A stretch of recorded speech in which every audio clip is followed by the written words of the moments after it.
Good day, everyone, and welcome to Home at the Hollow. My name is Glennis, and welcome to my kitchen. Thank you guys so much for joining me today. Today's recipe is one that I have made more times than you can probably imagine.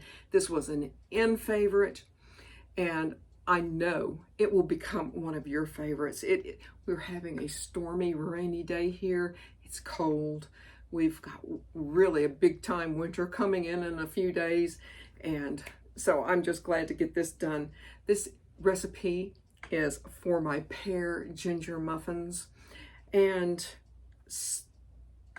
pantry ingredients, so easy, but the spices take it up to another level. You don't need a mixer for this particular recipe. Handwork is just fine. Your home will smell like, it's hard to describe, but it is one of those welcome home. And as soon as your guests, your family walk through the door, they are in for an incredible surprise. Without further ado, pear ginger muffins. So this particular recipe is taken right out of my cookbook, which, if you have my cookbook, and you should, it's on page 234. And I will go through the list of ingredients as quickly as I can and go from there. But know, in virtually all of my videos here, I will list the ingredients below. What I have here is 2 cups of all-purpose flour. I'm going to add 1 teaspoon of baking soda and a half a teaspoon of salt. 1 teaspoon of ground ginger, 1 teaspoon of ground cinnamon, and 1/8 of a teaspoon of ground cloves. And just give this a little bit of a stir. I always kind of whisk my flour a little bit. You don't need a big mixer for this.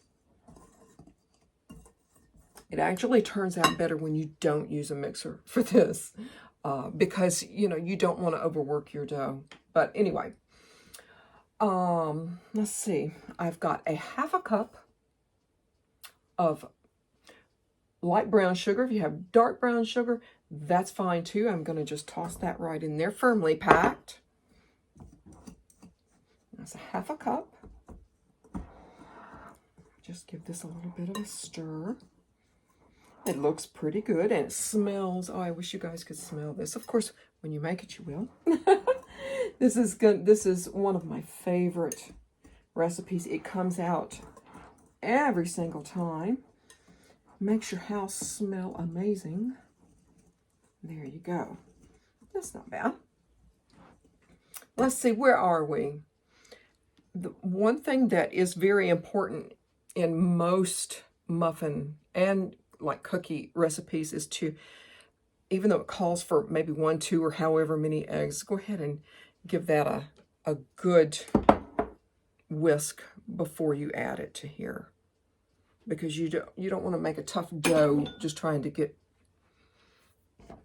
your egg mixed up. Anyway, just a little something to help you guys. 8 ounces of sour cream. I've always just used regular sour cream, so I can't really advise you, like if you use a reduced fat or something like that. I don't know. So a half a cup of vegetable oil or canola oil, whatever you have. And the one thing that I did do, since I measured this out, is I put a little bit of that oil in this bowl, so this hopefully will come out. This is 3 tablespoons of unsulfured molasses. And yeah, that's coming out not too bad.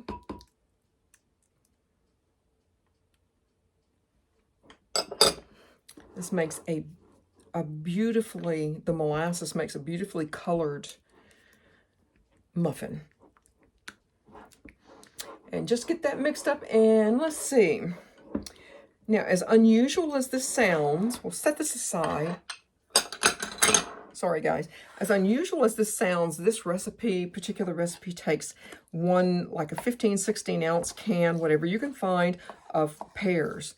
Use whatever it is that you have, whether they're in juice or syrup or whatever, because what you want to do is just to take it and do a very, very, good chop. I drained these, and I have that much, and then I said, well, you know, then there's a little bit more. So there's going to be a lot of moisture coming off of your pears. But what I'm going to do, I've got these chopped up and drain as best that I can. And where did I put that? Excuse me for one moment, guys. So I'm back. And what you want to do after you've chopped your pears, set this aside, is just take some paper towel. If you have one of those really great dishcloths that are like a muslin, oh, they're fabulous. And push as much of this moisture out of here as you can. You're going to have a lot of moisture here that you're going to be very, very surprised. But as much as you can. And with my diced pears, I've got a good healthy half a cup of crystallized ginger, very, very finely chopped. We want to do that so that it will evenly, or hopefully more evenly, disperse in your dough. So what I'm actually going to do to separate these, because they are, even though they're dry, they're, you know, kind of sticky. Put a little bit of your flour mixture in here, just to a little bit of insurance. And a half a cup of chopped pecans. If you have walnuts, that's totally fine too. If you want to do more, then put in a cup. But basically a half a cup. You do not have to add in nuts at all if you don't want to, but I'm going to stay really true to this particular recipe. This is one of those never fail recipes. Add your nuts and your crystallized ginger. And just give this a little bit of a stir. And always check your nuts before, you know, you put them in any kind of a recipe. Even though, you know, you may find a shell that it has those little bitter bits that sometimes they can slip by, but this looks good, guys, and it smells just wonderful. So what I've done is the egg, sour cream, oil, and molasses mixture that I have here, I went ahead and whipped it up smooth. It took me all of a minute, and what we're going to do is add this mixture to our flour.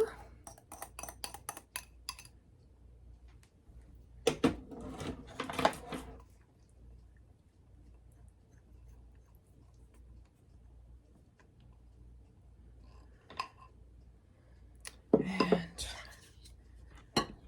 isn't that pretty? This is going to be excellent.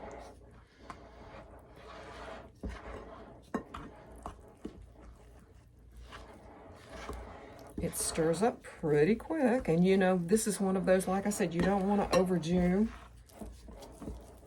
You just want to get it to the point that, you know, there's not too much left behind. Gonna make sure I get the rest of this.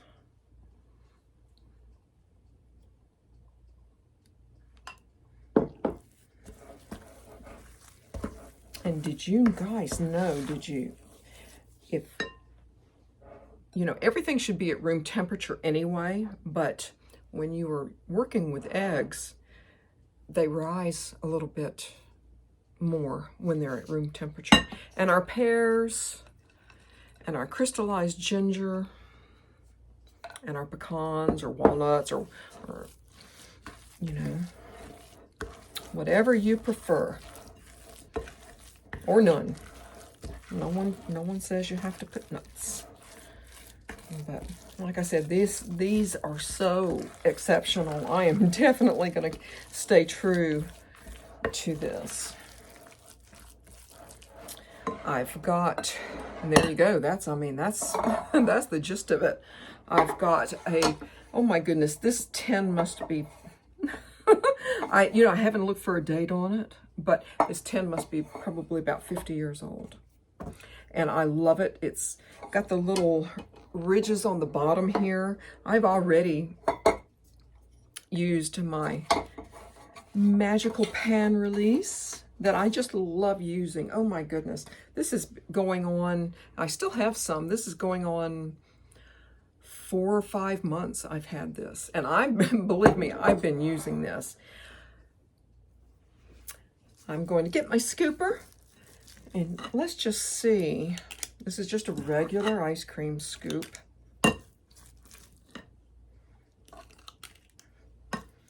This makes I think this makes 1.5 dozen. So I think, you know, that's pretty good on the budget. As far as, you know, having a can of pears. And I have tried using fresh pears when I was in Nova Scotia. And Nova Scotia is very well known for their apples and pears. And I've tried it with fresh and it just doesn't work. Just doesn't work. So I'm not going to fight it. Yeah, this is going to make maybe 2 or 3 more. So not 1.5 dozen, but a very good dozen. Now, these are going to bake up beautiful on their own. 350. I'm going to start checking them at probably about 25 minutes. My oven I'm still getting adjusted to my oven. But, you know, if you want a little bit of crunch, I would never put a streusel on top of this, but if you want to get some of this natural sugar, and not a lot, just, you know, a little sprinkle, it will be shiny. It will be pretty. And, you know, not add, you know, crazy flavor or anything like that, but I think it would be really pretty. So I'm going to do that on a few of these. I don't usually do this, but hey, you know, it's a Thursday. And I mean, you know, right? There you go. 350 for 25 minutes. I'll start checking and we will be back with a finished muffin. So guys, the muffins baked off just as I thought they would. They baked off beautifully, and I wanted to show you. I have not eaten, I have not tried this yet, but I basically did cut it in half so you guys could see. I'm so sorry about the lighting. I'm just, one day I'll get there. One day I'll get there. But there you go. Now the rest of the batter that I had, I did put in another tin and it made 2 more muffins. You probably could just add it equally among the 12 and make a little bit bigger muffin, but hey, you know, but you can see a little bit of the pear coming out. Oh guys, this is gonna be so good. I'm gonna try. I've got some coffee here. Of course I do. Of course I do.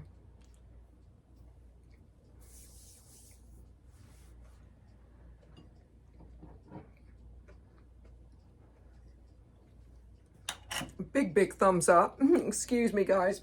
Big thumbs up. Oh my goodness. Very, very good with your coffee or tea. But I've So yeah, I hope you guys give this a try. It's an exceptional recipe. You don't need any special equipment or anything like that. And that's kind of one of my favorite things. But I've got my digestive bitters still brewing back here, and all of my extracts. So I grab these once a day and give them a shake. And I'm also toying with the idea, if I can reach down here, and I was toying with the idea of maybe starting some sourdough. Are you guys interested in that? If you are, drop me a comment below and let me know. Otherwise, you know, but whew, there it goes. I was thinking about starting to work on a starter. So, you know, if you're interested in something like that and following along and seeing how things work out. But yeah, everything's going great. I hope that you give this a try. And I thank you so, so much for all your support. I thank you for watching, and I appreciate each and every one of you. I hope you join me here, home again at the Hollow. Goodbye, guys.